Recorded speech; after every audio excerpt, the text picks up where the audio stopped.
Descubre nuestra nueva programación y prepárate para ver mucho más. Más cultura. Más entretención. Más ciencia. Más arte. Y más puntos de vista. En nuestra nueva programación hay más por ver. Uchile TV, una buena señal en todas tus pantallas.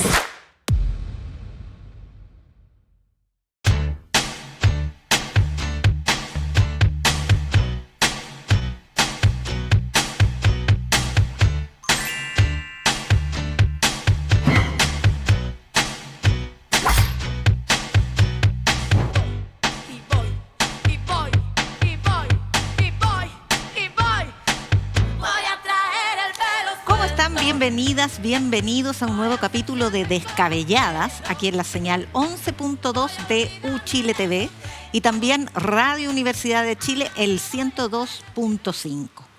Hoy día vamos a hablar del explosivo teléfono de Luis Hermosilla, de ahí salen sapos y culebras, de si sale o no sale el general director de Carabineros, del crecimiento económico del año pasado y cómo viene este.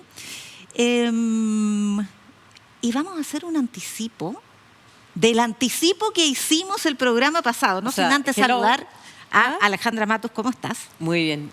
Qué bueno. Es que si alguien hubiera apostado por nosotros la semana pasada, estaría ahí pagando 10 por 1, 10 por 1. Mirna Schindler, muy bienvenida. Bien por acá, muy contenta. Voy a explicar un poquitito. La semana pasada nosotros partimos el programa comentando algo que nadie sospechaba. Veamos. No le vamos a contar, no es tema hoy, ¿pero qué? pero sí podemos contar. Dígame. Que nos estábamos acordando del caso Hermosillas, ¿no? Estábamos ¿En qué irá acordando. este caso? Sí, pues. Tenemos que tomar Es buen punto en qué va, porque los medios tradicionales lo dejaron de lado. Que quedó de lado ahí. Ahí nadie se acuerda. Pero, compromiso, lo vamos a traer en un próximo programa. Es verdad. Oye, se pasó. Nos Sí, pasamos. pitonizas, pues. No, es que a lo mejor tenemos los WhatsApp de los fiscales. Una de esas. Y le decimos, oiga, a mí me aceleren llegan- la diligencia. A mí me llegan antes que a Chadwick. Así que... Te llegan antes que a Chadwick. Antes, sí. Sí. No, te puedo- Oye, ¿estás en los WhatsApp de Hermosilla? ¿Crees tú que estás en esos WhatsApp? Obvio. ¿En las 7.000 páginas? Obvio, po. Yo estoy en todo. Nah. ¿Eres alguien? Por supuesto que no. ¿Te Oye, acuerdas de las no 100, eres nadie. ¿Se acuerdan de las 100 personas menos influyentes de Chile? Sí. Ahí está. Ahí está. Ahí Oye, estamos. espérate, Alejandra, ojalá fueran 7.256 páginas de mensajería entre Hermosilla y Muñoz. En un celular, porque creo que le falta descargar otro. O sea, no, con sus contactos, entre ellos Muñoz. No es que solo con Sergio Muñoz. No, director con Muñoz de la es PDI. una partecita. O Claro. sea, por eso que muchos se preguntan, ¿y cuántos más irán a salir? Bueno, ya dijo la Fiscalía que probablemente se van a desarrollar otras aristas. Es que ¿saben lo que pasa, chiquillas? Que ahora hay 3 celulares que no son de Hermosilla, sino que son de el exdirector de la PDI. De ahí, sapos y culebra. Lo opuesto. Vamos a ver el video cuando empecemos a ver los sapos y las culebras. ¿Me dejas decir algo que me pareció, lo primero que me salta, ¿no? Tomando en cuenta la semanita que hemos vivido, es que, ¿se acuerdan cuando en los audios de el abogado Hermosilla con Daniel Sauer, empresario, la abogada Leonardo Villalobos, él se ufanaba de que él había sido, si no jefe de inteligencia del PC en dictadura? El señor compartimentación. Claro. El señor compartimentación. Y entonces uno dice, que por supuesto es una cosa muy fantoche, y aparte que el PC lo descartó y lo negó categóricamente, pero en definitiva, si tú tuvieras una experiencia en inteligencia y en compartimentación, o lo que se llamaría chequeo y contrachequeo, ¿usarías tu WhatsApp para dar información y recibir información? Y lo mismo de un jefe de la policía de investigaciones. O sea, Si me ocurre que si todo tienes público- la impunidad que tienen a esas alturas, Es que lo único que me ni explica- borras ni se te ocurre. ¿Cuándo, en qué fantasía o pesadilla de Hermosilla se imaginó que algún día le iban a incautar el celular? Claro, exactamente. O sea, la única explicación que yo me doy para que estos dos personajes se permitieran mandar información clasificada y en algunos casos secreta por celular y por WhatsApp es que realmente operaban con un nivel de impunidad increíble. No les iba a pasar nada, ¿sí o no? Sí. Es el vértigo del poder. El vértigo. El mareo. Cuando ya te sientes en un sitial de grandeza, finalmente pierdes el sentido del peligro.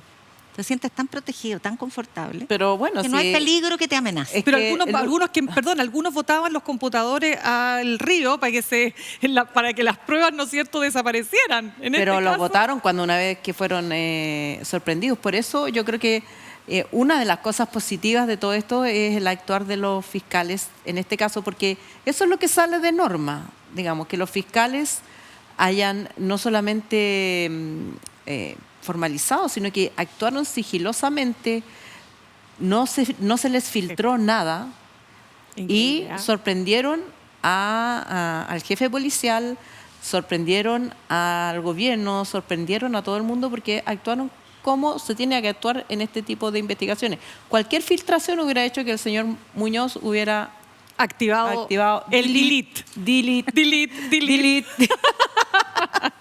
O esos que ponen ahora así como este mensaje se borrará en los próximos 30 segundos. Exacto. Yo tengo 3 preguntas que me dan 3 tiritones. A ver. La primera es la misión cumplida, porque cuando nombran a Sergio Muñoz, el abogado Luis Hermosilla se ufana, a propósito de esta fanfarria que tú comentas de él, de que tuvo mucho que ver con su nombramiento, y le dice misión cumplida. ¿Cuántas otras misiones cumplidas tuvo el señor Hermosilla? Me refiero a cuántos policías, cuántos funcionarios públicos, cuántos corruptos finalmente hay por ahí pululando que le entregaban información a él y a quienes se relacionaran con él. Segunda pregunta, y se las dejo planteadas. ¿Cuántos casos van a tener que reabrirse? Porque aquí sabemos de 5 causas. 2 de ellas estaban cerradas, sobreseídas, las 2 que involucran al expresidente Piñera, Minera Domingo y caso Casino Enjoy. Lo más probable es que los abogados querellantes quieran abrir esas causas. ¿Y cuántas otras causas? Porque las de Guevara y de Torrealba, que son el exalcalde y el exintendente, están abiertas todavía. Pero si una causa se sobresee y después se conoce que hay información que podría haber obstruido esa causa, por lo tanto tendría que abrirse. Y la tercera pregunta, porque la de Enjoy se la quiero hacer directamente a la Alejandra, es ¿cuántos otros receptores de la información que estaba dispuesto a filtrar el director de la Policía de Chile, el máximo jefe de la Policía Científica del país? ¿Cuántos otros receptores? Auxiliar de la Justicia. Órgano auxiliar de la justicia. No solo eso, segunda institución con mayor confianza en Chile, 84%. Después de bomberos y antes de carabineros, viene investigaciones. ¿Se van a reabrir las causas, Alejandra? ¿En qué están esos casos, Minera Dominga y caso Enjoy? Bueno, partamos por caso Enjoy, que ni siquiera vio la luz. Yo creo que ese es un caso gravísimo, porque es como las películas de intrigas policiales, donde ¿cómo nace el caso judicial Enjoy? Parte primero de revelaciones de prensa, algunas de las cuales hicimos en la red, sumadas a una comisión investigadora que había en la Cámara de Diputados, y los diputados que hacen esta comisión que concluyen con un informe lapidario sobre las posibles responsabilidades del propio Piñera y otros funcionarios y otros amigos de Piñera en este caso, se lo llevan el expediente al fiscal Abbott. Perdona, y antes de eso, la Contraloría General de la República también desestima algún tipo de falta a la probidad. No. ¿No? No. Claro que sí. Pues. No, es que... A ver, Ay, pero espérate, antes que todo, porque para que yo, por ejemplo, yo quiero entender qué es lo que se investigaba en el caso Enjoy. Ya, el caso Enjoy es nosotras somos periodistas que cubríamos el Congreso en los 90, ¿cierto? En los 90 solo había un casino en Chile, que era el casino de Viña del Mar del señor Martínez, el Jorge Martínez. Ya. amigazo de Sebastián Piñera, pero amigazo también de todos los políticos. Digamos, hubo mucha farra y muchas fiestas. Había parlamentarios que dejaban el cheque enterito, lo dejaban depositado en el casino para sus gastos del mes. Ya. Después Esa onda. esa onda. Después de esa farra, digamos, provinciana, de quien viene un país que venía saliendo de dictadura, tal vez los parlamentarios necesitaban fiesta. Bueno, Un poquito de destape. Un poquito de destape ya. De más. Pero después hubo muchas presiones de las industrias del casino del mundo de abrir más casinos. Dale. Chile siempre tenía una política austera respecto a los casinos y salía don Gabriel Valdés, súper casó a decir que no, que los casinos eran, que son, antros que permiten lavado de dinero, narcotráfico, trata de blancas, sí o sí, históricamente, digamos, por ahí se lavan muchas plata. Entonces hubo una gran oposición, pero finalmente se permitieron casinos y entraron a Chile varias empresas y hay varios casinos a lo largo de todo Chile que se licitan. Se establece una regulación y se licitan. El señor Martínez se había adjudicado en 2018 el casino de Viña del Mar prometiendo varias cosas, prometiendo que le iba a meter no sé cuánta plata al municipio de Viña del Mar, que iba a hacer inversiones, pero además se adjudicó otros 4 casinos que tenía que desarrollar. Son permisos proporcionados por el Estado. Claro, permiso por el Estado que te doy la concesión, que es en el fondo el permiso a gestionar esta empresa que en el fondo no produce nada, digamos, es simplemente la gente pone plata, pierden más que ganan. ¿Qué año? Eso fue el 2018. Perfecto. Pero tenía que cumplir esto en un plazo y no cumplió. No hizo las inversiones, no puso la plata. Todas las verificaciones que hacía la Superintendencia de Casino, que es una entidad muy feble y que dirigía la señora Vivian Villagrán, no cumplió nada. Y se vencía el plazo en 30 de enero del 2020, me parece. Se vencía el plazo. Ya. Y Sebastián Piñera, el 29 de enero del año 2020, firma el famoso decreto 77, autorizando la extensión de aquellos que tuvieran empresas de casinos que estuvieran a punto de no sé qué. Bueno, era un decreto que solo le aplicaba al señor Martínez porque era el único que estaba a punto de cobrar las boletas de garantía por no haber cumplido su compromiso e iba a perder la licencia. Si perdía la licencia, se le iba a las pailas al casino, pero no solamente al señor Jorge Martínez, sino que a todos los que invertían plata en el casino. ¿Quién? Piñera. Piñera, su fideicomiso ciego, tenía unas platitas en el casino. ¿Quién más? Ignacio Guerrero, la persona con la quien fallece, que está en helicóptero con Piñera ahora en el lago Ranco. Ignacio Guerrero había sido un alto ejecutivo, era un alto ejecutivo en ese momento de Casino Enjoy, después pasó a ser director, todavía es director del casino, pero iba a tener problemas. Las 2 empresas que llevaban el fideicomiso de Piñera estaban en problemas. Monedase, primero por las platas de sus clientes, entre ellos Piñera, pero también porque habían garantizado las boletas de garantía. Eran el aval. Si el señor Martínez no cumplía, Monedase te iba a tener que pagar esas boletas y por lo tanto era una debacle económica para muchas personas. Súper importante este resumen que hace para entender ahora cómo entra el caso de Luis Hermosilla con Sergio Muñoz. Y este decreto, que se firma el 29 de enero, no tiene vigencia inmediata. Tenía que pasar a Contraloría, todos los trámites. Recién sale de Contraloría el 11 de febrero, pero estamos en Chile, se aplicó inmediatamente. O sea, se firmó el decreto, inmediatamente se le dio nuevo permiso a Jorge Martínez, bueno, y Jorge Martínez pudo seguir existiendo.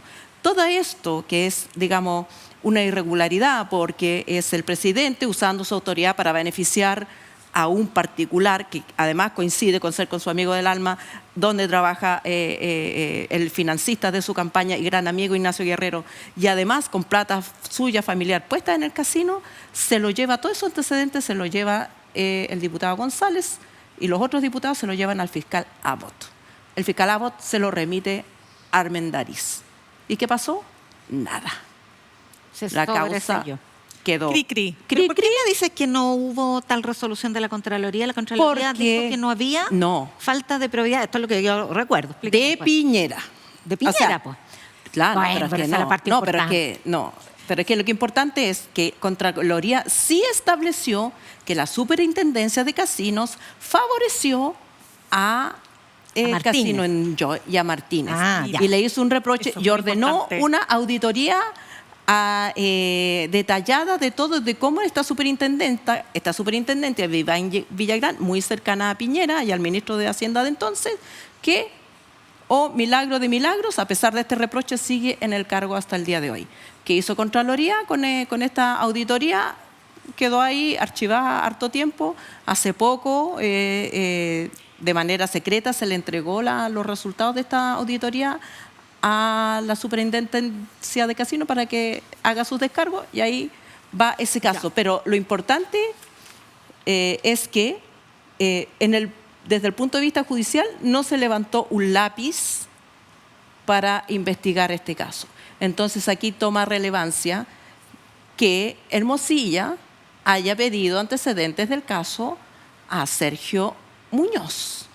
Sergio Muñoz le manda antecedentes y el caso se sobresee. Al abogado, el fiscal Almendario dice, bueno, el caso no tiene importancia porque el caso está sobreseído, pero la pregunta del millón es, ¿se sobreseyó antes o después de que De esa Hermosilla información. se metiera Déjame en el agregarte caso? algo, ¿me permites, Yasnak, en esta trama tremenda, este escándalo que tiene hoy día a un ex jefe de policía que hace algunos días era el jefe de la Policía Civil, lo tiene no tras las rejas técnicamente, pero lo tiene en prisión preventiva.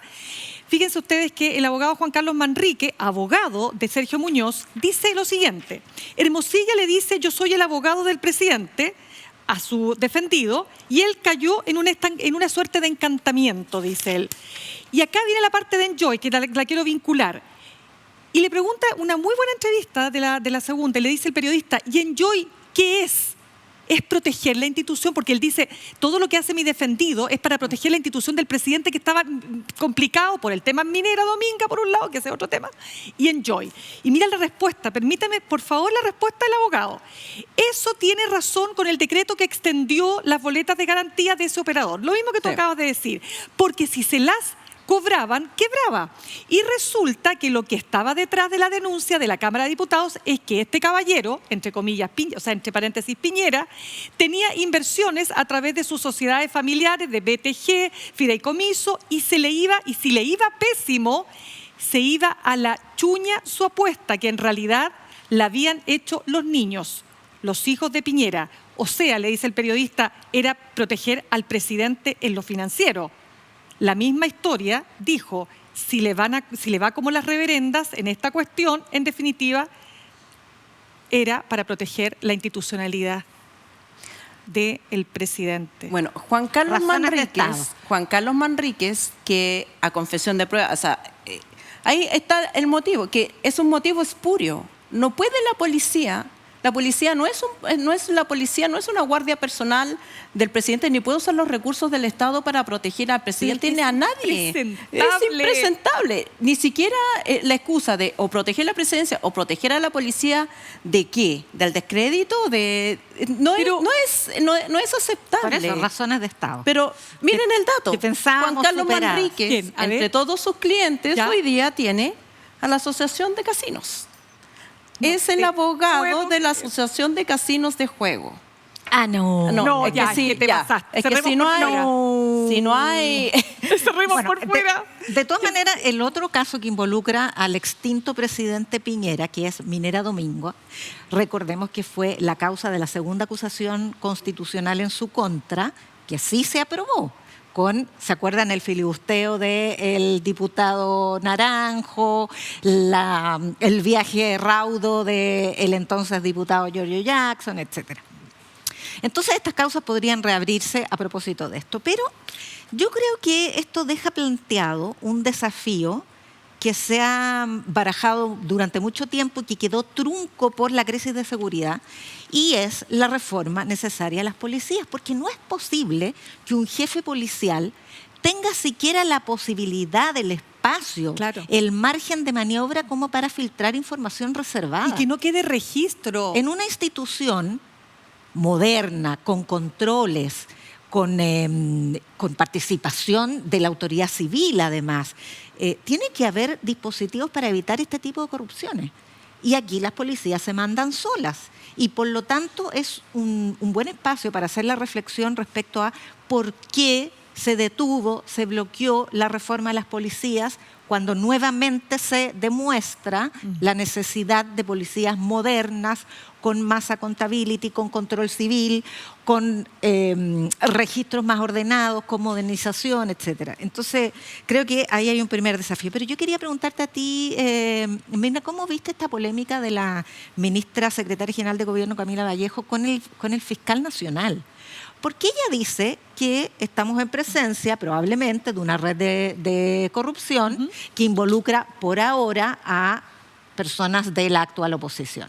¿Cuál es la parte no real de esa afirmación que lleva al fiscal Valencia a decir, oiga, si usted tiene sus antecedentes, los tiene que entregar de una manera como exhortadora? A mí me parece que, a ver, lo primero, tú lo dijiste al comienzo, aquí la Fiscalía lo ha hecho bien, lo hizo tan bien que logró mantener, ¿no es cierto?, el secreto de esta operación de tal manera que pilló de sorpresa al principal imputado en este escándalo, como es Sergio Muñoz, que hoy día está en prisión preventiva.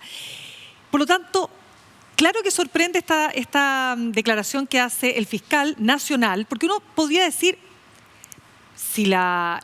vamos a investigar hasta las últimas consecuencias para establecer o para despejar todas las hipótesis posibles. Podría ser una hipótesis, como pueden haber otras, pero negar ex ante, o más bien imputar o conminar a la vocera de gobierno a que entregue los antecedentes. Lamentablemente, el señor Ángel Valencia tiene ahí un pequeño tejado de vidrio, de acuerdo a todo su historial, de todas esas reuniones, esas cosas que pasaron antes de su designación, que hacen pensar, ¿estará o no protegiendo a alguien? ¿Te fijas? A mí... Reuniones con una cena con el ex ministro y decano Andrés Chadwick, que aparece mencionado aquí. Yo quiero preguntar, si Andrés Chadwick solamente recibe, porque nadie es responsable o culpable de recibir un WhatsApp. Tú me puedes mandar un WhatsApp a mí confesando un crimen y yo por eso no voy a ser criminal.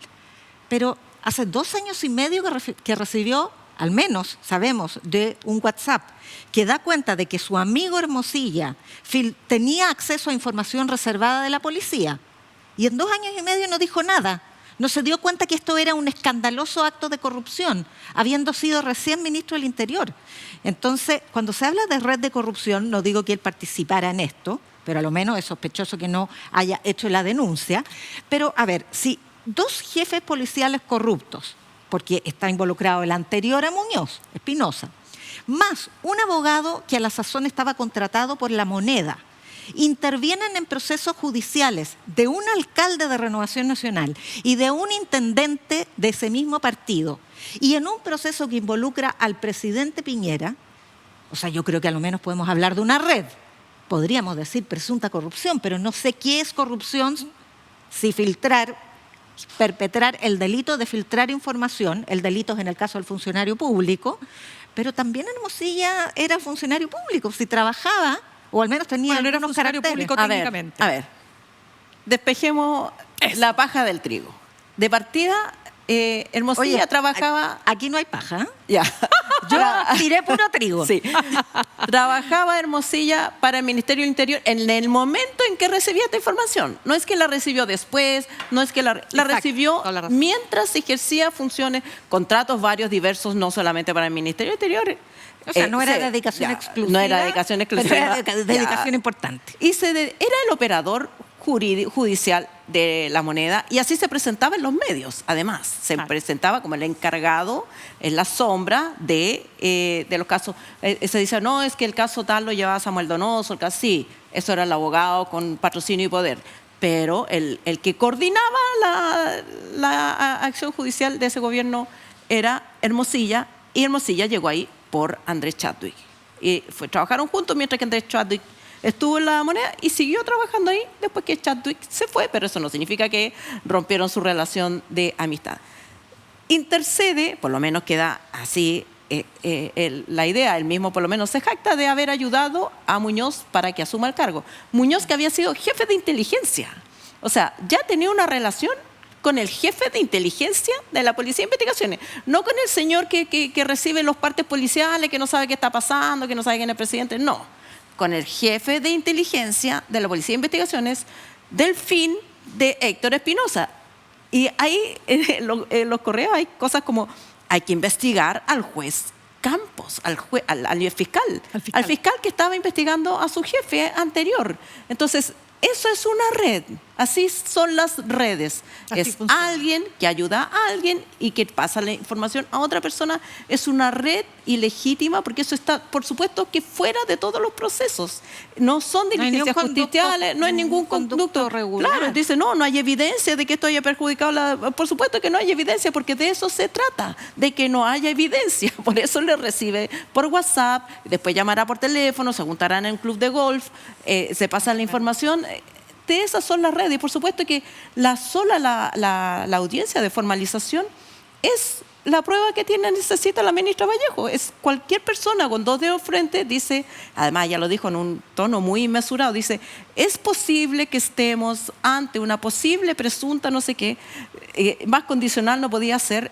La reacción de Valencia que por ahora involucra a opositores. O sea, la reacción de Valencia es totalmente fuera de libreto, así como, perdón. Raro. O sea, Es raro. entregan las pruebas, perdón, tus fiscales están Señora entregando las periodista, pruebas. Es que ahí comunicacionalmente se le escapó la cabra pa'l monte. Sí. Ahí debió- Señoritas Gracias. periodistas, nos queda una derivada de esto que es la salida o entrada o permanencia del director de la policía uniformada. Pero vamos a ir a una pausa. Así que Una pausa, tan rápido. sí, es que somos... Nos somos comimos bólidas. todo el... No, es que sí. Nos Oye, falta que una derivada, pero nos la vamos a faltan conversar. 20.000, es que hay tanto detalle en la pérdida de la hoja de vida de Espinosa. De Espinosa, del ex director. Perdona, que me... Entonces, ¿Puedo vamos decir a ir a una pausa, tomen Ya. agüita, relájense y prepárense para la siguiente arremetida. Nosotros, mientras tanto, las y los invitamos a seguirnos en nuestras redes sociales, Uchile TV, a suscribirse para dejar también sus reflexiones y comentarios en YouTube. Pero no se vaya, que volvemos con mucho más.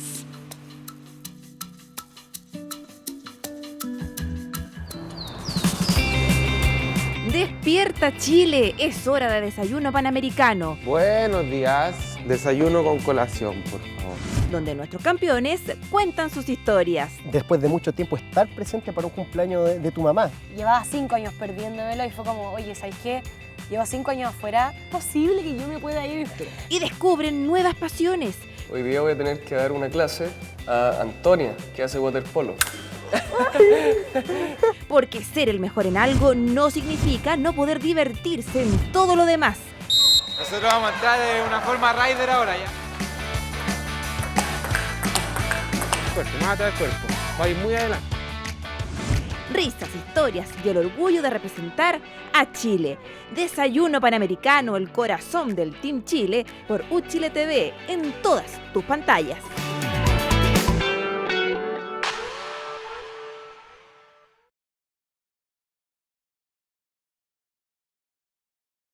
La maleta del cine chileno. Historias de la memoria.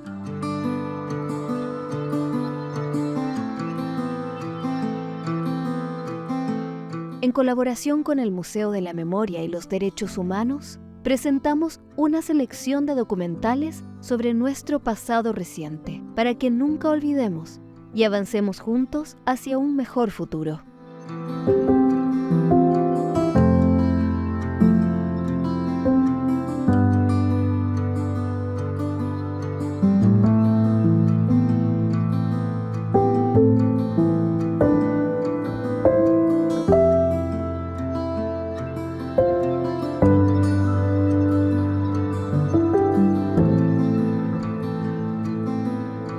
La maleta del cine chileno. Historias de la memoria.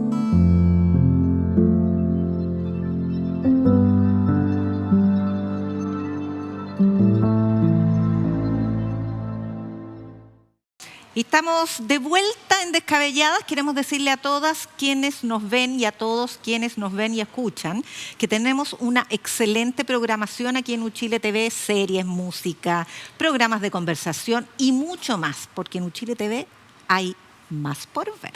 Sí.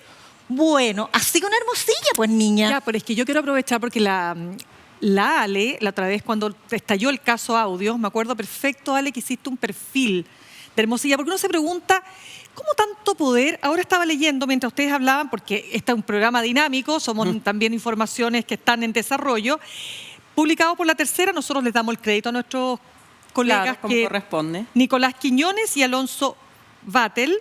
El día en que Hernán Larraín, exministro de Justicia del gobierno del presidente Sebastián Piñera II, le advirtió al expresidente Piñera la influencia de Hermosilla en nombramientos judiciales, o sea, hasta nombrar jueces.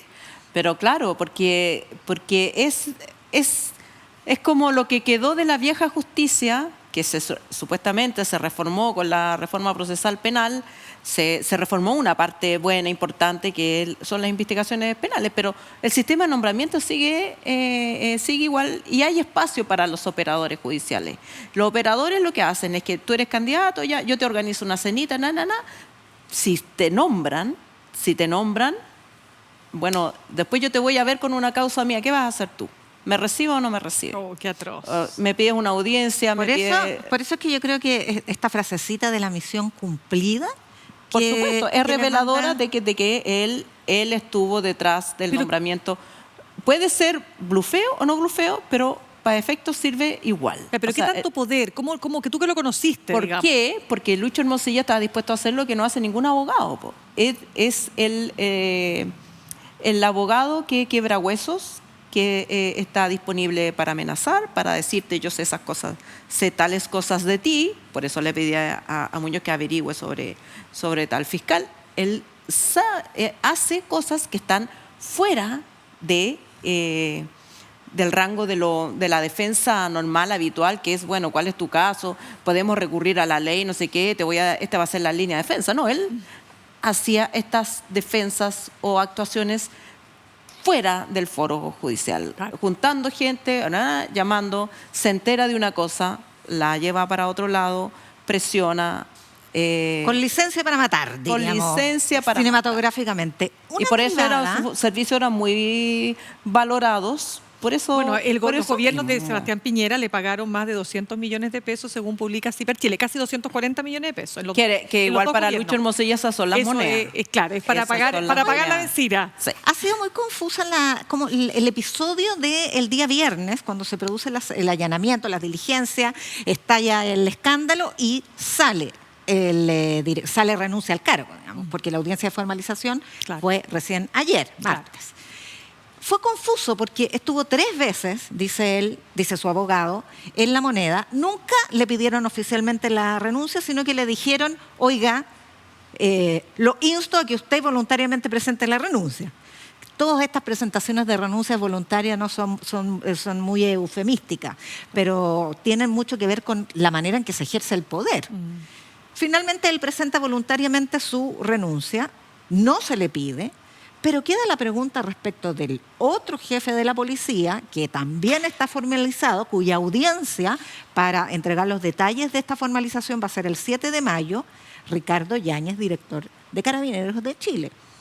Y se reabre entonces esta disparidad de criterios. ¿Por qué un formalizado, que todavía no había sido su audiencia de formalización, tiene que salir y el otro formalizado no? La respuesta que se da formalmente pero todavía no ha sido formalizado. No, pero es la decisión de la... Claro. En ambos casos. En ambos casos ya hay una decisión de la Fiscalía a formalizarlo. En la misma situación, solo que un caso fue primero, el otro después. Claro, y Espinosa tampoco había estado en la audiencia de formalización. No hay posibilidad de que a Yáñez no lo formalicen, a menos que él gane algún recurso. Entonces aquí viene esta frasecita del criterio que es el punto de inflexión. El punto de inflexión es la audiencia de formalización a la que tú te refieres, Mirna, que se produjo en el caso de Espinosa ayer y que se va a producir en el caso de Ricardo Yáñez el día 7 de mayo, larguísimo esto. Además, lo quiere alargar otro poco, quiere tratar de que se anule, etcétera.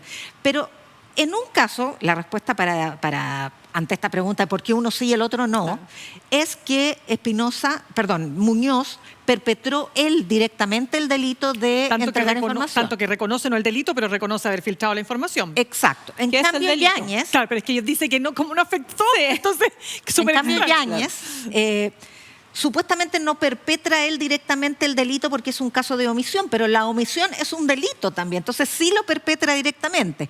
Es un delito, responsabilidad de mando, se supone que el peso de la prueba no va a ser suficiente porque requiere mucha prueba la configuración de ese delito, pero no es un delito por interpósitos, es un delito, la omisión de su responsabilidad de mando frente a violación a derechos humanos es graves, un delito, graves y gravísimas. No es un posible delito ni es un antedelito, es igualmente delito y no podemos decir que es menos grave que filtrar información. Ahora, yo creo que ahí lo que importa es el estándar de la responsabilidad política, porque en el caso de Muñoz eso es lo que se le exige, digamos, o lo que se le pide que haga voluntariamente, que en el fondo asumir la responsabilidad política.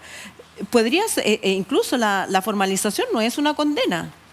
En términos judiciales es la manifestación de cargo. Él tiene ahora el derecho a defenderse y puede que de aquí a un plazo, imagínate que podría resultar absuelto. Imagínate que en el caso hipotético resulta absuelto.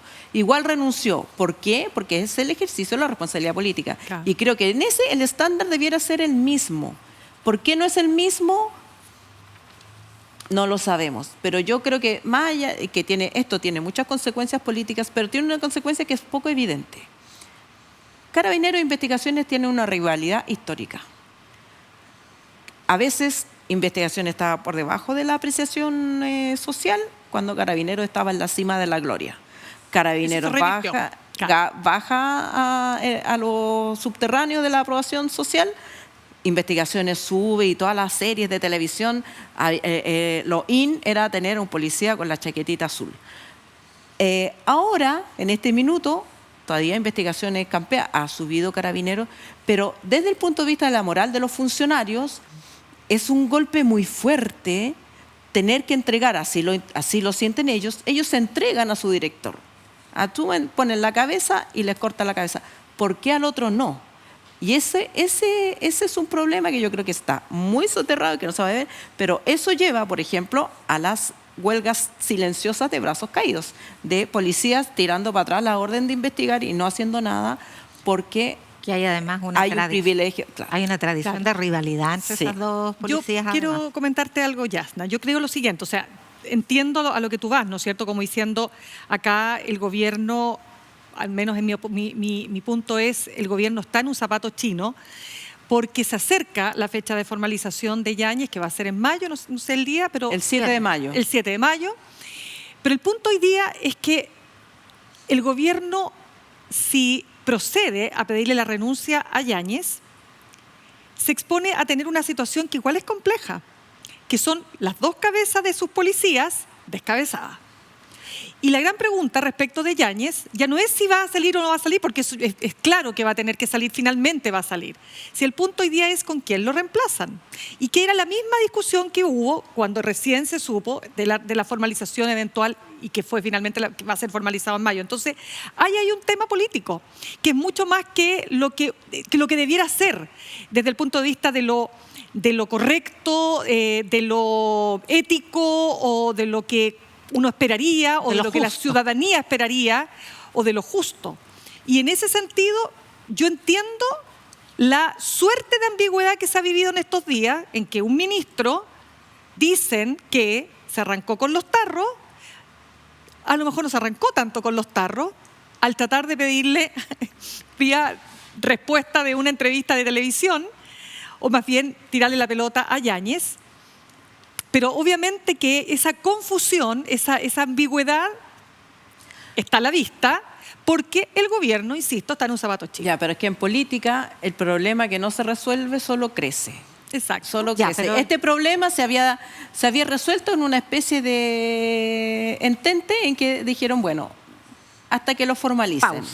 Pausa hasta que lo formalicen. Pero entre medio cae Muñoz y eso cambia toda la dinámica de las cosas. Hay un caso...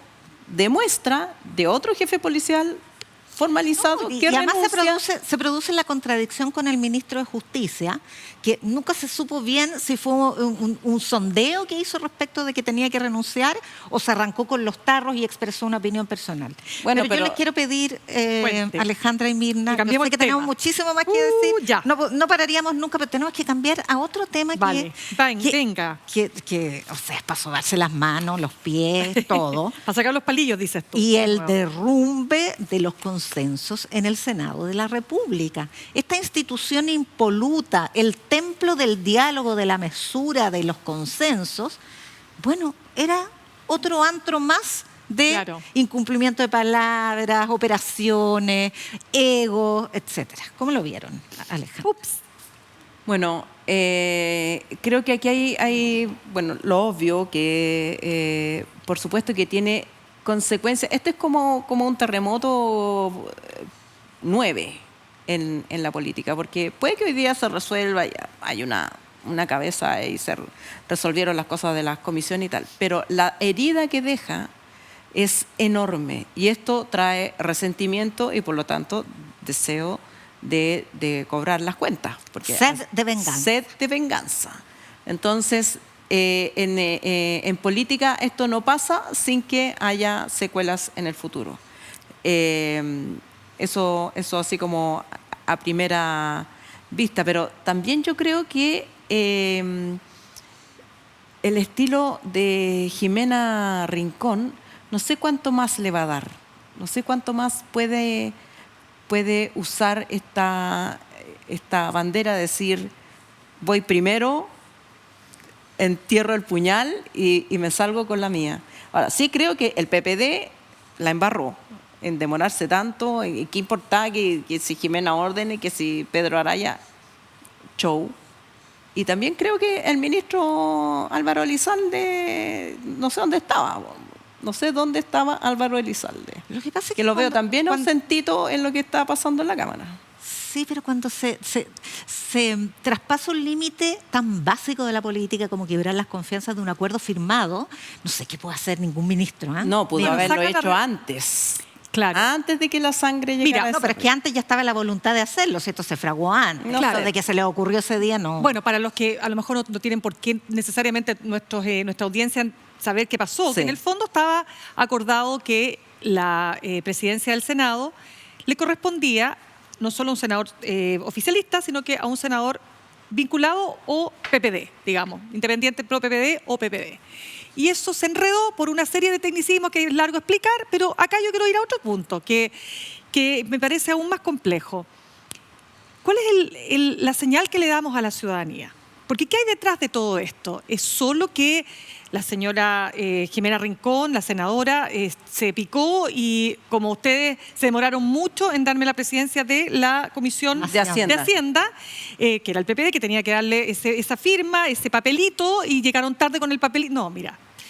Aquí yo creo que la gente es menos ingenua de lo que nosotros creemos y yo creo que todo el mundo entiende que lo que hay detrás son acuerdos, el pirquineo de votos, estas traiciones más grandes, más chicas, tienen mucho que ver también con los procesos que vive el país y que ya lo hemos venido contando hace mucho tiempo, que el gran problema que tiene nuestra política y nuestro sistema político, aparte de la fragmentación, la cantidad de partidos, es que estamos pasando de una elección a otra. Y viene ahora una elección muy importante, la más importante antes de la presidencial, que son las municipales. Y Demócrata es un partido minúsculo, un pichintún de partido. Pichiruchi. O como diría Klaus Schmidt-Hebel, pero esa es otra conversación, el economista, pichintún de crecimiento, 0,2. Bueno, este es un partido chiquitito que claramente ya pasó a la centro-derecha, ya más que el centro, es un partido de centro, hoy día es un partido de centro-derecha junto con Amarillo, claramente, lo dijo el ministro Mañalich, ex ministro Mañalich en conversación conmigo, lo digo porque me lo dijo a mí, ya atravesaron el Rubicón. Entonces, ¿qué es lo que necesita? Necesita un referente importante, Chile Vamos, ¿para qué? Para poder tener presencia en estas municipales y sacar, aunque sea un par de alcaldes, no sé. Entonces, ahí está el tema de fondo. Entonces, ¿cuál es el efecto para la ciudadanía? Que a mí lo que más me importa es qué triste espectáculo. Y quiero cerrar solo con esto. Mira, estudio de la Universidad Adolfo Ibáñez. Aparte de decir que los partidos políticos son la institución en la que menos confía la gente, 87,3% de desconfianza. El Congreso Nacional tiene un 79,8%, gracias a este tipo de cosas, ¿o no?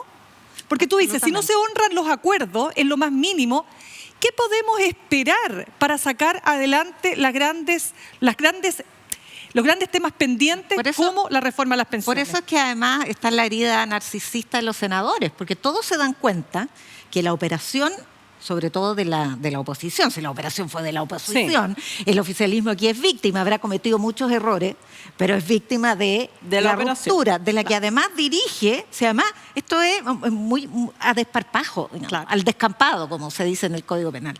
El principal beneficiado del acuerdo de administración era quien estaba dirigiendo esta sesión, porque él estaba en la presidencia del Senado, estuvo un año, porque hubo un acuerdo de administración y lo rompe y ejecuta esta ruptura. Pero esto no es que rompe un pololeo. O sea, esto no es una pelea de cabros chicos que se tiran los avioncitos en la cabeza. Esto es muy grave. No es solo la ruptura de un acuerdo administrativo, porque es un acuerdo de gobernabilidad. La decisión que aquí se ha tomado es configurar una nueva mayoría de oposición de derecha, porque yo creo que a esta altura sería un poquito bochornoso para demócratas decir, no, seguimos siendo de centro-izquierda. No, pero yo no he escuchado. Pero por sus votaciones... Ellos dicen que son de centro.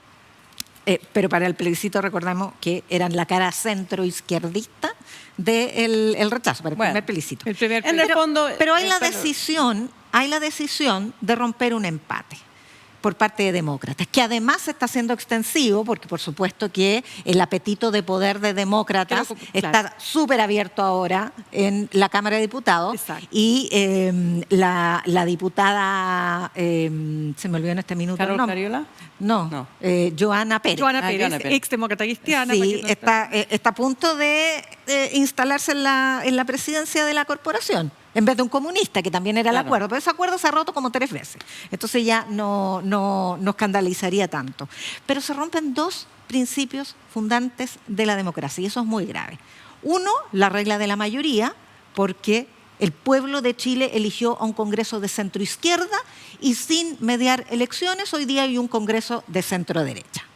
Así de simple. ¿Por qué? Porque 2 personas que en otra normativa electoral habrían perdido sus cargos si hacen lo que hacen, decidieron cambiar de opinión política estando ejerciendo el cargo para el cual fueron elegidos en virtud de su militancia demócrata cristiana.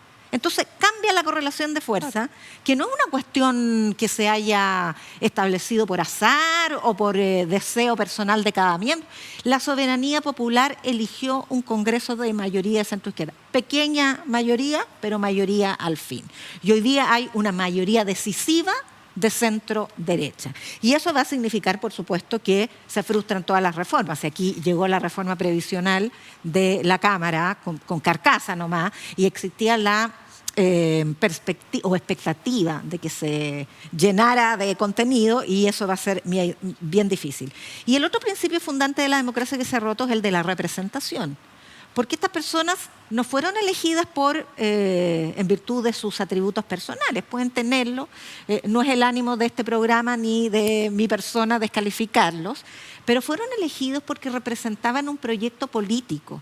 La ley de partidos políticos y la ley electoral establecen un sistema proporcional, impide la elección de listas de independientes. Si alguien es independiente, para ir a la elección y resultar elegido tiene que estar en una lista, si no, no tiene ninguna posibilidad de sumar votos. Y sin embargo, luego de haber sido elegidos, se cambian de posición, de proyecto, porque uno imagina que detrás de este cambio de partido hay una toma de posición política, ideológica, si no, nadie se cambia. O sea, uno esperaría, ¿no? Que no se cambiaron cambiaron el vestido, se cambiaron de posición, de pensamiento, de cosmovisión. Recordemos que en el Senado la elección es cada 8 años, entonces también es bien gratis cambiarse, porque pasa una década antes de que tengas que... Es que es heavy. A ellos les quedan 5 años. No, si les quedan 5 años.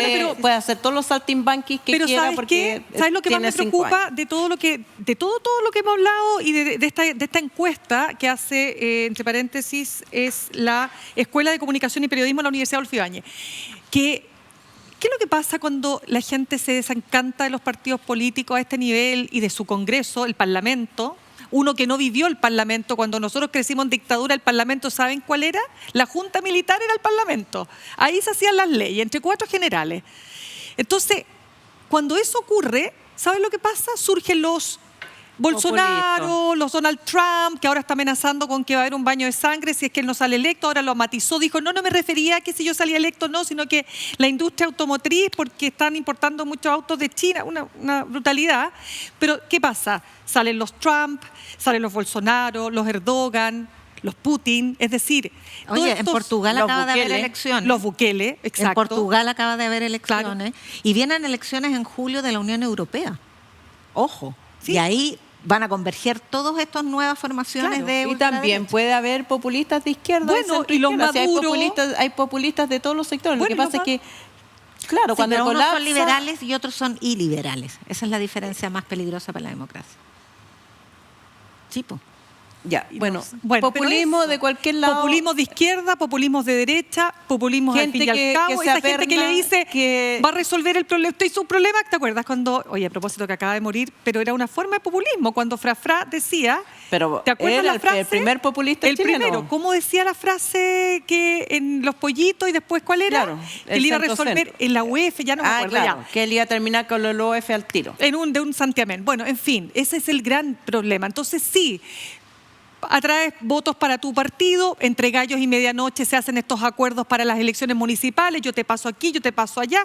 Ojo que no es solo un tema de la derecha, sí funciona lamentablemente el sistema político, pero eso al final lo que hace es que se genera una distancia con la ciudadanía, que hasta uno se distancia. Uno que vive, ¿no es cierto?, permanentemente vinculado a estos temas políticos, hasta uno dice, basta, no quieres más, ¿o no? ¿No te cansa a ti, Yarna? Sí, por eso se nos viene un nuevo corte para descansar. Pero a la vuelta vamos a estar con una gran analista económica, doctora en ciencias sociales además, para, desmenuzar la cifra de crecimiento de 2023, que finalmente no fue ni negativo, tampoco fue cero, tuvo una pequeña sorpresa, que para algunos fue decepcionante, a pesar de que habían dicho que iba a ser negativo. Vamos a esta pausa y volvemos enseguida. ¿Cuál fue el último libro que leíste? ¿El disco que escuchaste o plato de comida que disfrutaste con todos tus sentidos? Te invitamos a disfrutar de esta temporada de Entusiastas en Cuestión de Gustos. Yo me acuerdo que iba en el avión leyendo Contra los hijos y pasaban las señoras al baño con los hijos. Me encantan las teorías contemporáneas, el pensamiento filosófico, básicamente porque hace algo que el periodismo dejó, que es hacerse preguntas. Donde Antonella Esteves explora junto a diversas personalidades sus intereses poco conocidos, sus mundos creativos en torno a la literatura, la música y la gastronomía. En un ramo de periodismo narrativo nos hicieron leer a Truman Capote y para mí fue así como... Reconocer las cicatrices, mostrarlas y vivir. Y no nos comimos la hojita de paja. No, si nos vamos a comer la hojita de paja. Cuestión de Gustos. No te pierdas Cuestión de Gustos.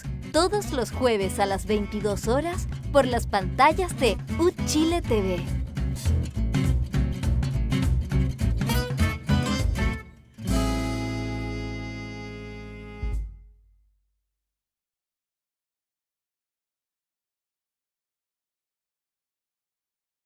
Papá, ya estamos ahora.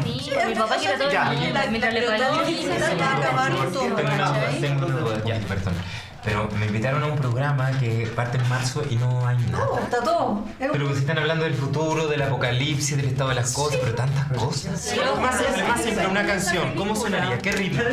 Chipi, chipi, chapa, chapa, chipi, chipi, no. Entonces yo me imagino un escenario tremendo, un set gigante, auto. No, pero eso ya es demasiado presupuesto. Es demasiado presupuesto. Es que no podemos hablar un poco más. Pero escucha, sí, es la productora. La idea es que hablemos de lo que nos está pasando, ¿cachai?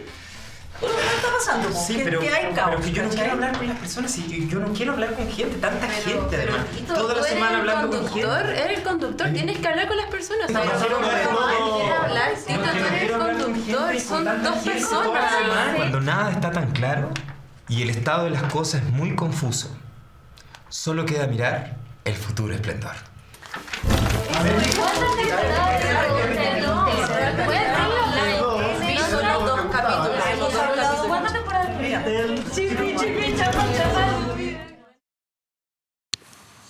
De vuelta en Descabelladas, iniciamos ahora nuestro bloque de entrevista, conversación, para compartir el debate económico de la semana, del mes, en realidad del año, con Marcela Vera. Ella es economista de la Universidad de Chile, académica también de nuestra universidad, doctora en Ciencias Sociales. Bienvenida, Marcela. Es un gusto para nosotras compartir contigo este espacio. Muchas gracias por la invitación. Me encanta el programa.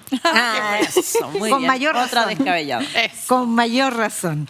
Oye, hubo mucha gente, no, algunas personas, dirigentes empresariales, que se declararon decepcionados cuando se conocieron las cuentas nacionales del Banco Central, con un crecimiento anual del 0,2%. Llama la atención que se hayan decepcionado después de haber estado todo el año hablando de un crecimiento negativo. Luego se pensaba un crecimiento cero. Finalmente no es para descorchar espumante, ya no es champaña, espumante. Sí. Pero bueno, ¿estamos o no estamos, Marcela, en esto que el ministro Marcel de Hacienda ilustró como el carreteo en la pista de aterrizaje para despegar? Sí, bueno, es interesante la mirada mediática que se le ha dado a esta cifra, ¿ya? Porque puedes tener la interpretación positiva o negativa del fenómeno. Y en efecto, lo que uno tiene que observar técnicamente, más allá, digamos, de la ideología que uno tenga, siempre es muy importante revisar la cifra. Y la cifra está en torno al 0%, por tanto, da cuenta de un proceso de estancamiento. Es una cifra positiva que muestra un muy leve crecimiento, pero eso no significa, digamos, que estemos en una senda de desarrollo para nuestro país. Todavía no lo estamos, ¿ya? Y eso también es importante como aterrizarlo. Porque si no se van generando ciertas expectativas que finalmente no se cumplen. Entonces, ¿pero tú también estás decepcionada? Yo creo que el ministro tuvo la habilidad de alinear en septiembre y decirle a todos los actores empresariales: vamos a tener un crecimiento en torno al 0,2%. que es lo que finalmente obtuvimos, incluso con la corrección de la cifra.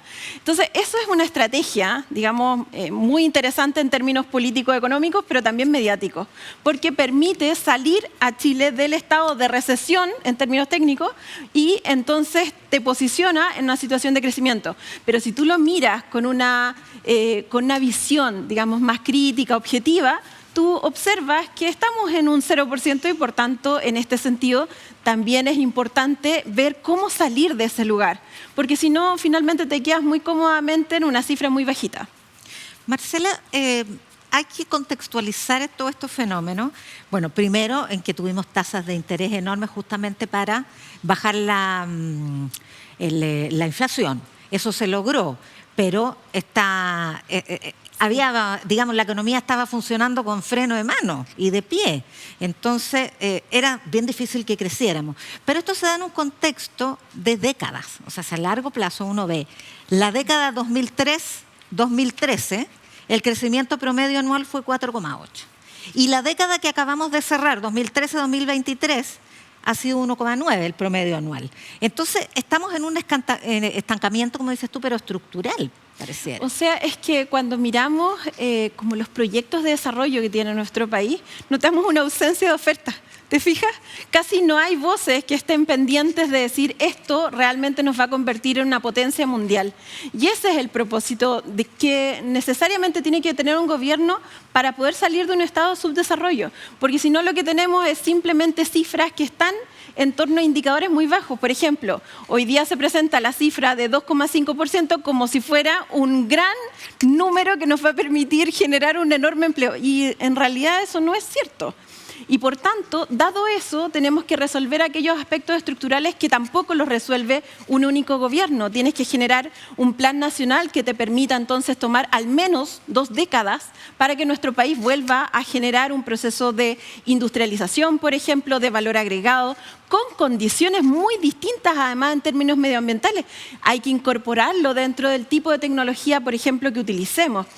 Si nosotros, en cambio, seguimos siendo un país monoproductor que básicamente vive de un proceso extractivista, lo que tú vas a tener es más zonas de sacrificio. Entonces, a eso no le puedes anteponer, por ejemplo, un proyecto de desdesarrollo. O sea, que no crezcamos. Tenemos que crecer, pero en perspectiva de poder favorecer a la gente, de que eso se distribuya en todo Chile, no solo en un sector de la población, y entonces generar una adecuada distribución de esos recursos, porque lamentablemente hoy día el modelo primario exportador lo que hace es que concentra enormemente las ganancias. Por ejemplo, estaba mirando una cifra. Chile se caracteriza por ser un país en que siempre están planteando que es un país emprendedor, pero hoy día el 95% de las utilidades se las lleva el 1% de los empresarios. O sea, la desigualdad no es solo a nivel de las personas y los hogares, también ocurre en las empresas. Entonces, si esto es así, evidentemente necesitamos reformular todo el sistema económico para poder generar un tipo de crecimiento que llegue a la gran mayoría de los chilenos y no solo al 0,1% de la población. Me da una cosita, que te quiero preguntar lo siguiente, porque la discusión del 0,2% del PIB o del crecimiento para 2023, claro que no es para celebrar, como dice la Yasna, pero es mejor que lo que se auguraba, porque, por ejemplo, mira, yo encontré, a propósito de que Klaus Schmidt-Hebel se hizo muy famoso porque dijo que el gobierno de Boric en lo económico emulaba al gobierno de Salvador Allende, al punto que tuvo que salir hasta el economista Sebastián Edwards a decir... no es el gobierno de Boric, el gobierno de Allende. Y le explica por qué. A un economista que tiene bastantes pergaminos, entre paréntesis, digo Klaus Schmidt-Hebel. Pero mira, encontré una columna del año 2022, para hacerla, digamos, súper concreto. Él dice en esa columna que en el año 2023 Chile va a decrecer entre un 2 y un 3%, ¿no es cierto? Y resulta que no decreció, sino que, está bien, no creció y no es para celebrar, pero es un 0,2. Entonces, no es menor el tema. O sea, recesión no hubo. Claro, no hubo recesión, pero va a dejar ahí la polémica. Te lo digo esto porque pareciera ser que en economía cuesta, lo hemos dicho acá, separar lo ideológico de lo estrictamente técnico. Sí. Ahora, en lo estrictamente técnico, lo dice Rosana Costa, presidenta del Banco Central, ni más ni menos, que se viene como un periodo mejor. Lo dice, tengo acá la frase exacta, pero en el fondo que la economía para este próximo año se viene mejor. ¿Cuánto vamos a crecer? ¿Vamos a crecer hasta un 3, como se ha llegado a decir? ¿Cómo lo ves tú? Bueno, el ministro dijo que si seguíamos con la tendencia los últimos 7 meses, crecíamos en un 3,7. Eso digamos, es una cifra bastante alta. El asunto es ese crecimiento. Te llega a ti, le llega a los auditores. Hoy día está fortaleciendo la calidad del empleo, está generando industria para no seguir viviendo de materias primas. Claro. Eso no ocurre. Entonces, más allá del indicador, e insisto, y cómo se gestiona, porque tú los indicadores los gestionas. Exacto. ¿Ya? Y eso también todos los economistas lo sabemos. Hay gestión de datos y, por tanto, tú puedes corregir al alza o a la baja determinado indicador. Dale. Por eso es muy importante darse cuenta que estás en torno a 6 y, por tanto, eso también objetivamente te posiciona en un crecimiento muy leve. Y en esto también uno tiene que tener claridad. Yo creo que es muy importante que una autoridad pueda tener el valor de decir es necesario que crezcamos más y esta va a ser la parrilla de proyectos estructurales que vamos a tener. Pero lamentablemente el gobierno ha tenido muy poco juego político por distintas razones, entre ellas simbólicas, comunicacionales. Entonces ha perdido el espíritu transformador. Y por tanto ha mantenido una continuidad de lo que se venía haciendo y que lamentablemente profundiza ese desgaste porque seguimos viviendo con nuestra estructura de los años 60 y 70 que creamos. Esa es la realidad económica a nivel estructural. Marcela, bueno, más que de los 60, 70 vivimos de la revolución neoliberal de los 80 y a partir de ese minuto se estableció como un dogma o como un pecado pensar en estrategias de desarrollo a largo plazo. O sea, hablar de estrategia de desarrollo ya es pecaminoso, es socialista, es no sé qué. Pero seguimos en un país completamente desigual, que crecimiento más, crecimiento menos. Acaba de cerrar CAP, cerró la fundición de Atacama, Paipote, quedan miles de trabajadores, o sea, Huachipato, CAP, miles de trabajadores sin pega y son, por supuesto que a lo mejor a nivel macro no son las cifras de empleo más importantes, pero te demuestra el vacío que tú estás señalando. Se cierra y ¿qué se crea? O sea, cerramos para importar acero chino y cerramos para que funda Ponce Lerú en el norte. Entonces, ¿cuál es la estrategia de desarrollo? ¿Qué es lo que habría que hacer para que esta desigualdad tremenda, porque los crecimientos también, cuando Chile crecía al 7%, todos muy felices, pero no crece al mismo tiempo? O sea, salimos de la pobreza ya, bravo, pero sigue siendo la movilidad social igual. La educación no es un instrumento para la movilidad social. La gente que nace pobre muere pobre y según los estudios van a pasar 150 años antes de que una persona que nació pobre, algún familiar pueda salir de la pobreza. ¿Cómo se debiera estructurar y cómo salimos de este cadalso que tenemos de no podemos hablar de estrategias de desarrollo? ¿A quién vamos a nombrar ministro de Hacienda? Al más neoliberal que tengamos a mano. Sí, bueno, me ha tocado estar en espacios de debate públicos e internos con distintos economistas de todo tipo de colores políticos. Y siempre cuando yo les planteo la discusión sobre el desarrollo, me dicen, me encanta, hace tantos años que no damos este debate. Porque si tú ves sus textos de los años 80, de los años 90, todos estaban preocupados de cómo íbamos a desarrollar el país. Ahora, yendo a tu pregunta, hay sectores estratégicos en nuestro país. O sea, no nos sirve crecer en la cereza o en las almendras peladas. Sirve para un pequeño porcentaje de la población o pequeño grupo de empresarios. Claro, aporta, pero muy poquito. Entonces, ¿cuáles son los sectores más importantes? El cobre, en términos de producción, sigue siendo el sector más importante. Y, por otro lado, además, el sector, en términos financieros, de las AFP.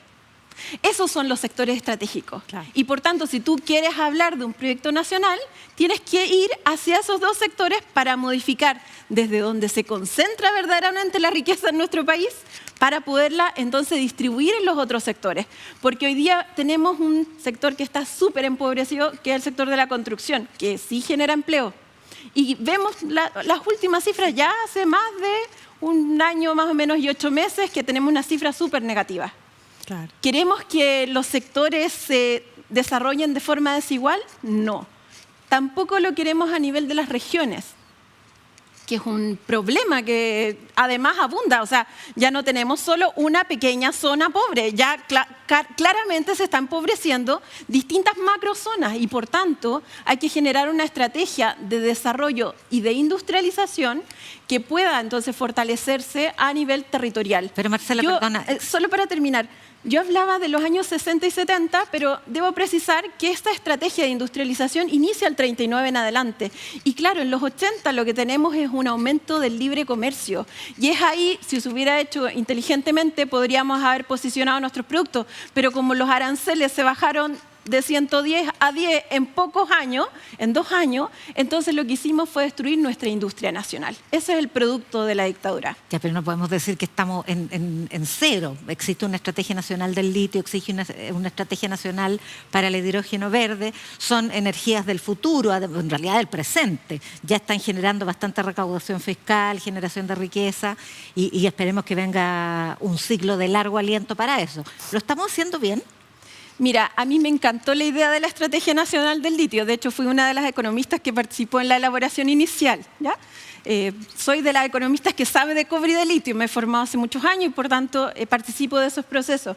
Pero, lamentablemente, cómo se ejecutó ese plan, que era nacional y público, no era privado. ¿Ya?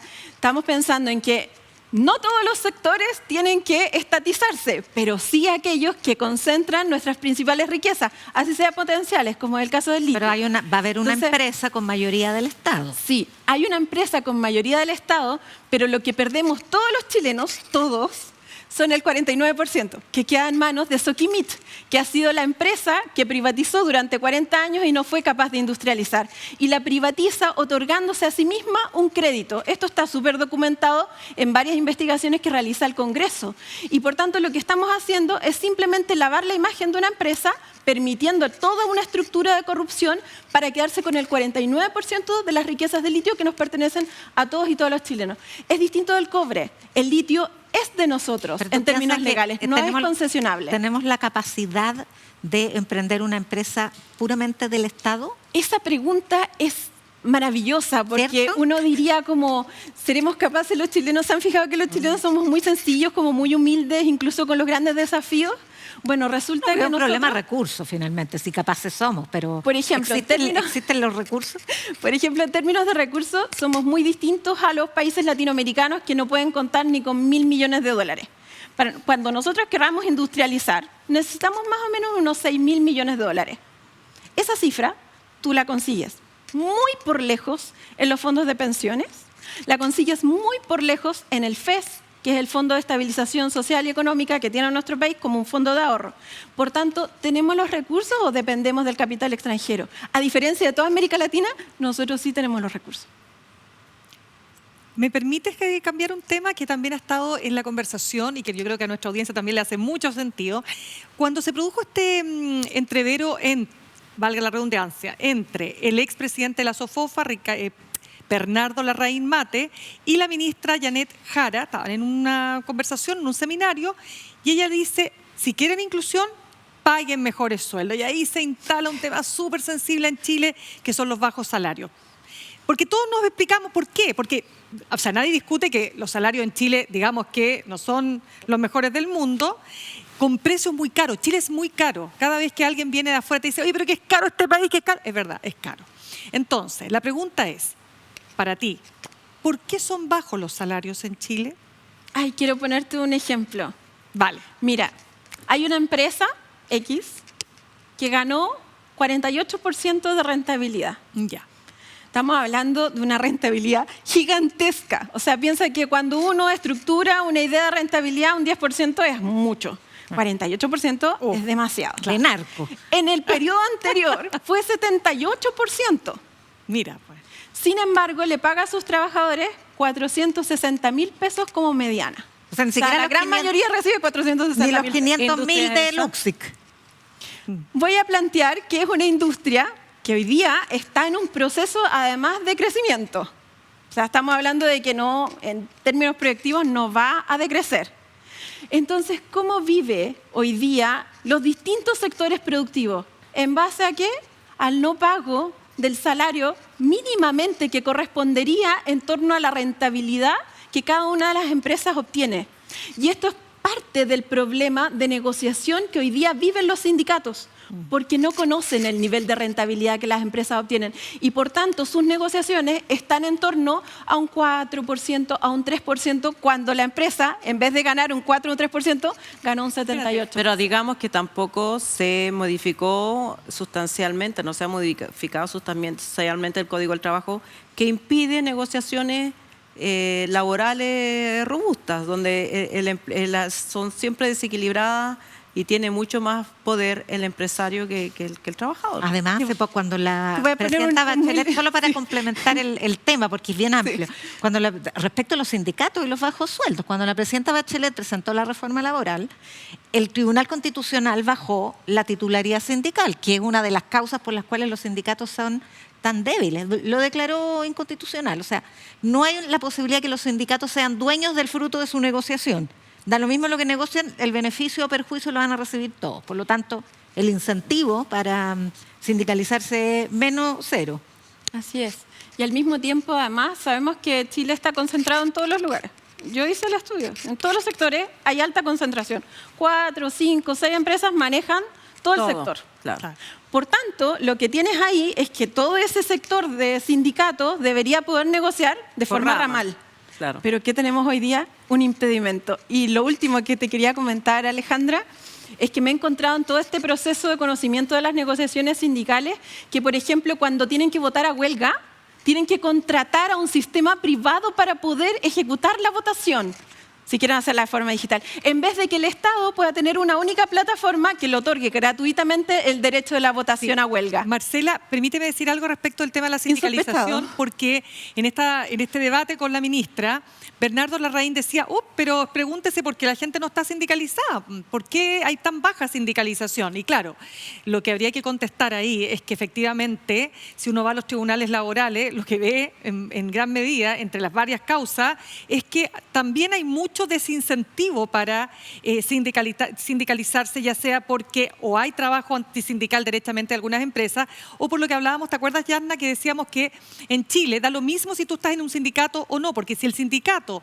negocia con la empresa un determinado aumento de sueldo, eso va a ser válido no solo para los sindicalizados, sino para los que no están. Entonces, en la práctica da lo mismo. Pero quiero llegar a un punto que es lo que dicen en relación a por qué son tan bajos los sueldos en Chile.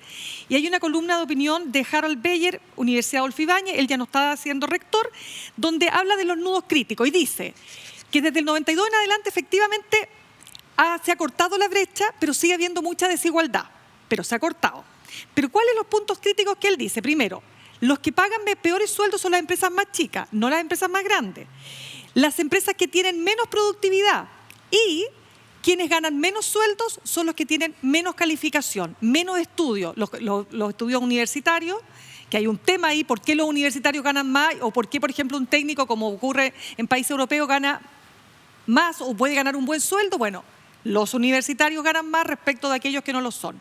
¿Cómo observas tú esas argumentaciones y qué dicen en relación con un tema de educación, de productividad o de tamaño de la empresa? Por ejemplo, esa argumentación es súper habitual, pero al mismo tiempo es súper sistémica, porque es como que se tuviera que resolver dentro del sistema que existe. Ya. Y lamentablemente todos sabemos que la matrícula en términos educacionales en Chile es altísima. Sin embargo, lo que no tenemos... Calidad.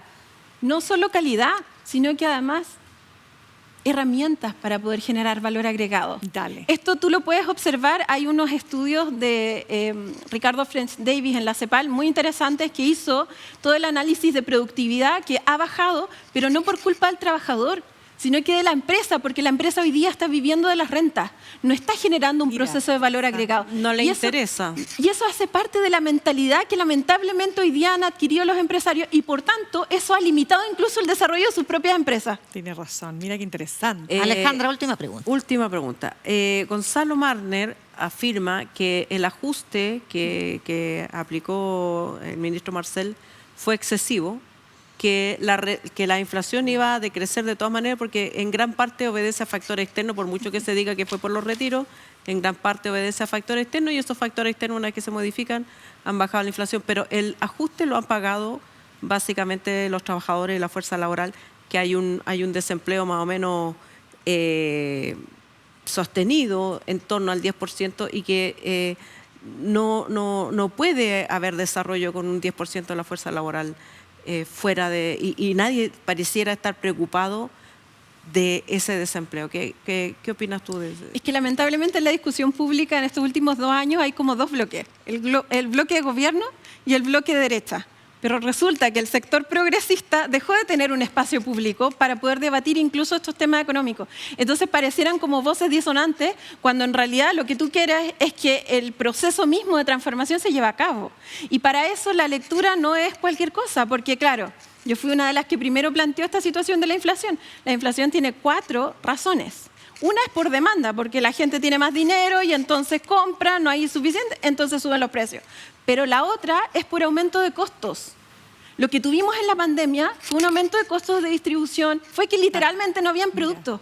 Entonces fue por una inflación por oferta, porque las empresas no podían proveer los productos que habitualmente proveían. Y eso se combinó con varios factores, con alza en el precio del petróleo, por ejemplo, con la guerra de Ucrania, con factores externos que como nuestro país además está tan abierto, impactaron directamente. Porque además nosotros no tenemos negociaciones adecuadas respecto del precio del petróleo. Podríamos negociar con nuestros países vecinos y tener un acceso preferencial, pero no lo hacemos.